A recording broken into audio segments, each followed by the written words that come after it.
define ko lang kaya tayo nagtitipid, sinasabi ko kung magtipid, para yung resources natin, madala talaga natin dun sa tamang kalagyan. Okay? Huwag magsayang ng gastos sa hindi mo naman talaga hindi relevant sa iyong business. Okay? So, simulan na natin mga G-Leavers para makatulong tayo. Get your pen and your notebook. So, let's go! Let's go! Let's go!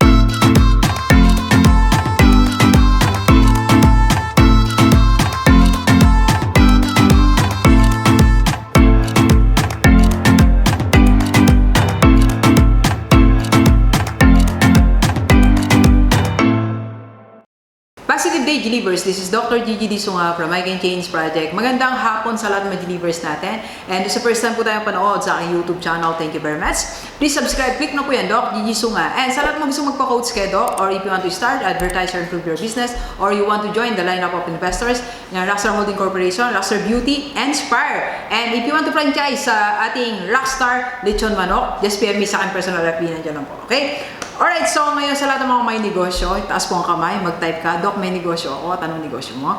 At sa lahat ng gusto magtipid, right? So lalo pag nasa early stage tayo ng negosyo natin, yung nagsisimula ka pa lang, or you're planning to do it, or kaka 3 months pa lang, kaka-launch mo pa lang. So, eto yung mga tips, okay? Kasi alam mo, ako nga, sabi ko nga sa inyo, hindi ako advocate ng salitang pagtitipid. Pero may mga pagkakataon, kailangan natin magtipid, okay? So, sa paano paraan tayo makakapagtipid sa inyong negosyo? Para nun, ito po, define ko lang kaya tayo nagtitipid, sinasabi ko kung magtipid, para yung resources natin, madala talaga natin dun sa tamang kalagyan, okay? Huwag magsayang ng gastos sa hindi mo naman talaga hindi relevant sa iyong business, okay? So, simulan na natin mga G-Leavers para makatulong tayo. Get your pen and your notebook. So, let's go! Let's go! Let's go! Okay. Una, alright? So, eto pag hindi kailangan ngayon, huwag munang bilhin.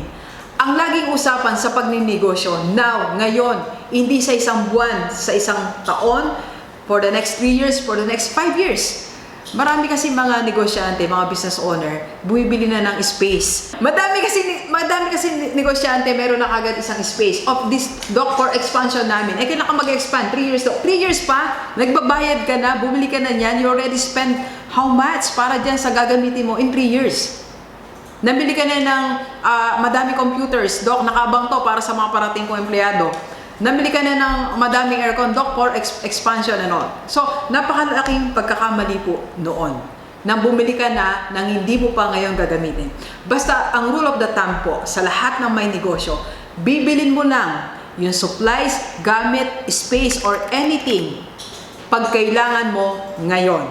Hindi for next week, next month, next year, at lalong-lalo for the next 3 years of your business. Alright? Kasi alam niyo po ba, ang negosyo, nagbabago-bago po yan. Kahit minsan alam mo ganito, pinlano mo siya ngayon, o kaya meron kang business model ngayon. Pag nireview mo yan, baka after 6 months, you will go back to the drawing board. Pagbalik mo sa drawing board, iba na pala yung negosyo yung gusto mo. Iba na pala yung produkto mo. Sayang naman, nagbili ka ng pang-bake. Darating palang araw, di ka naman pala magbe-bake talaga. So, ang ibig ko sabihin po, we keep on reviewing our business. Kung hindi, ganito po sa strategy. Hindi kung paano mo sinimulan ang negosyo mo, yun na siya.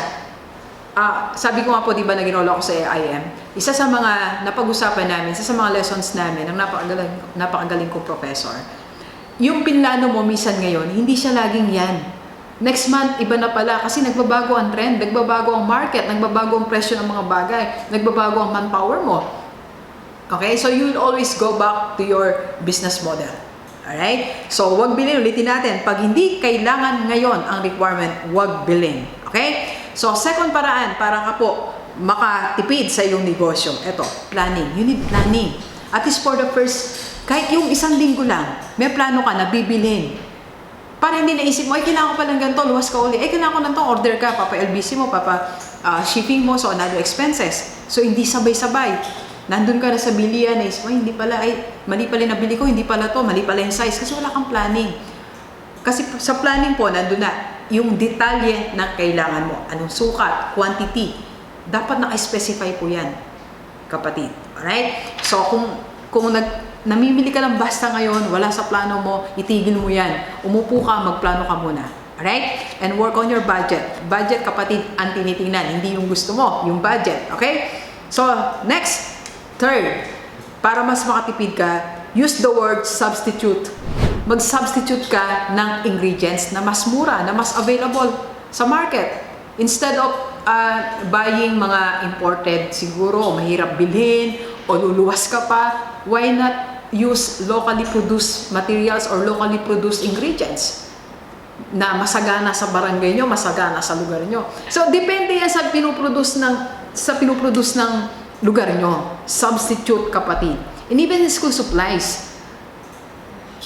Di ba sabi ko nga sa isa sa mga vlogs ko, baka may mga second hand, banin mo na yan, di ba? Okay, so mga supplies na kailangan naman, halimbawa to, hindi naman to kamahalan, maganda lang siyang tingnan, pero hindi siya kamahalan, di ba? Compare mo 4,000 versus 10,000. Doon ka na muna sa 4,000. Substitute, quality rin naman. Okay? At yung masaserve niya rin naman ang purpose niya. Alright? And number 4 po. Number 4. Okay, number 4. Eto, gamitin natin kanina binanggit din namin to sa napag-aralan namin, case study natin. Marvel Production, the strategy of Marvel Production. Alam niyo, nakipag-compete sila sa Hollywood and other productions, pero meron sila strategy.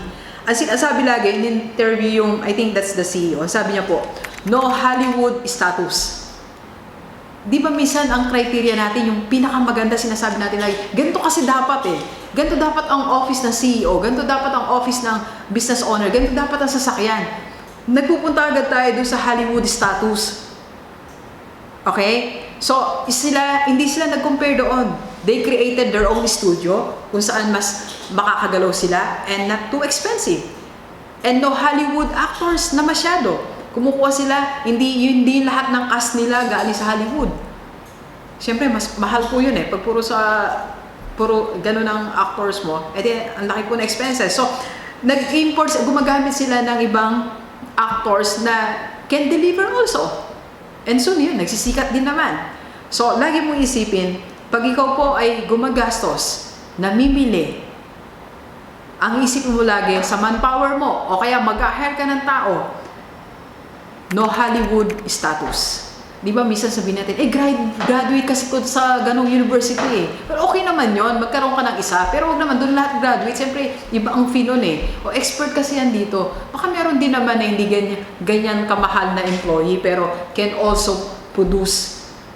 Ay, estudyante nga namin editor nga namin, di ba? O nakita niyo ba yung mga editing namin? Estudyante pa lang yan Pag gumraduate yan, yung editing namin, lumilipad na ako, nasa ulap na ako, di ba?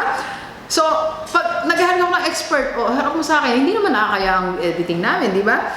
Okay, so no Hollywood status in your manpower. Alright? Next po, no emotion-based expenses. Di ba, minsan tayo mga business owners, may panahon natutuwa tayo, di ba? Sa tuwa natin, sige, lilibre ko kayo lahat. O mag-ano kayo, kuha lahat kayo, salary deduction laptop, salary deduction cellphone. O kaya punta lahat tayo sa Boracay, lahat kayo bubuko. Sa sobrang saya mo kasi naka-deal kayo, pero hindi ka nag-compute. Di ba? Mali ka na, hindi ka kaya ba talaga nung sales nyo? Tumubo nga kayo ng 100K, dahil sa saya mo, nangako ka ng 150,000. So, nalugi ka pa ng 50K. So, hindi dapat base sa emotion ang mga desisyon. Okay? So, kung may incentive ka, talaga may incentive ka. Kahit hindi mo na-deal yun, may incentive ka annually. Kahit hindi ka masaya, may incentive ka talaga. Alright? So, iwasan po ang pagbe-base sa emotion natin. Alright? And next, para tayo makatipid sa lahat ng mga may negosyo, remember what not to do. Remember what not to do. And remember, kung hindi mo porte, huwag mong gawin. Kung hindi yan ang advocacy ng negosyo mo, kung hindi yan ang products, kung hindi yan services, huwag mong gawin. Okay? Remember what not to do in your business para hindi ka magsayang ng pera. Kung hindi ka talaga pang beauty products, huwag ka mag-beauty products, di mo na binebenta yan talaga di ba? Kung hindi talaga yan ang services nyo, huwag mo talaga yan gawin. Okay? Just stick to kung ano ka talaga, kung anong dinideliver mo. Alright? So, delivers, ilan lang yan sa mga pwede natin gawin kung paano tayo makatipid. Inuulit ko po, let me reiterate. Nagtitipid tayo para resources mo, malagay mo dun sa tama. Marketing, huwag mong tipirin yan.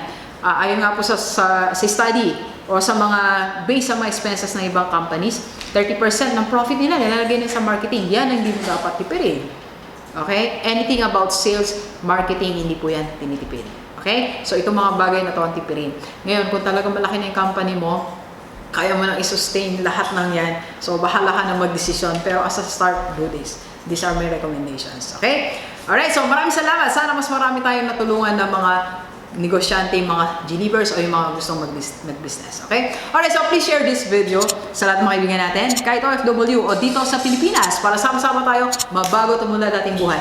Thank you very much, G-Leavers. Enjoy the rest of the day and let's go, let's go.